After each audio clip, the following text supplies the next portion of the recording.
मी स्नेहल निमगिरे महाटॉक्समध्ये तुम्हा सर्वांचं स्वागत। पुण्याची निवडणूक मतदान अगदी 2 दिवसांवर आलेलं आहे आणि आता जशी विद्यार्थ्यांच्या मनात पेपर असताना जशी धाकधूक असते तशी उमेदवारांच्या मनात धाकधूक असणार आहे। भाऊ काय सांगाल, काय वाटतंय? पेपर तुमचा अगदी 2 दिवसांवर आलाय, धाकधूक आहे का, काय राहिलंय का, काय वाटतंय? मी 30 वर्ष अभ्यास करतोय त्यामुळे माझा पेपर सोपा जाणार।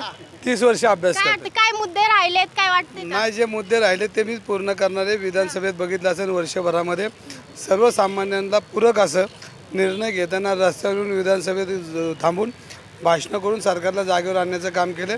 आज अंमली पदार्थ असेल, रिक्षा चालक मालकांची संघटना असेल, युवकांचा विषय असेल, शेतकऱ्यांचा विषय असेल, सातत्यानं बोलून व्यापारी असेल, GSTच्या विषयावर बोलतोय मी।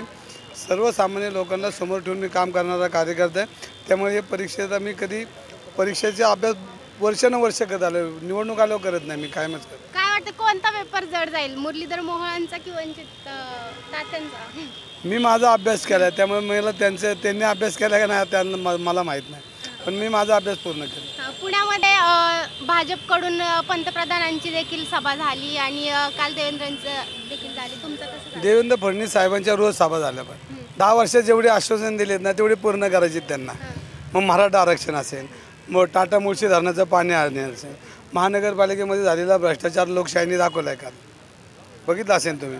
म्हणजे हे सगळं भ्रष्टाचार जरी त्यांनी थांबवला तरी पुणेकर त्यांना दुवा देतील आणि ज्या भ्रष्टाचारी माणसाला उमेदवारी दिली तेवढी त्यांनी अजूनही सांगायला मान केला तर घरी बसवा, त्यांनी सांगायला पाहिजे। अगदी 2 दिवसांवर भाऊ मतदान आले, काय वाटते कितीची लीड घेणार आहेत तुम्ही? मी जिंकणार आहे, हे नक्की पुणेकर जिंकणार आहे आणि पुणेकर मला जिंकवणार आहे। पुणेकरांसाठी काय पुढं प्लॅन केलेला आहे त्यांच्या समस्या सोडवण्यासाठी? पुण्याच्या हितासाठी जे कामं आहेत ते मी 100% करणार। पुणेकरांची नाव मला माहिती आहे, मी रोज माझा जाहीरनामा बी मांडला आहे, ते तुमच्याकडे आलेला आहे। पुण्याच्या हितासाठी जे निर्णय घ्यायचे ते मी घेणार। नक्कीच पुण्याच्या हितासाठीचे निर्णय मी घेणार आहे असं त्यांनी सांगितलेलं आहे। स्नेहल निमगिरे, महाटॉक्स, पुणे।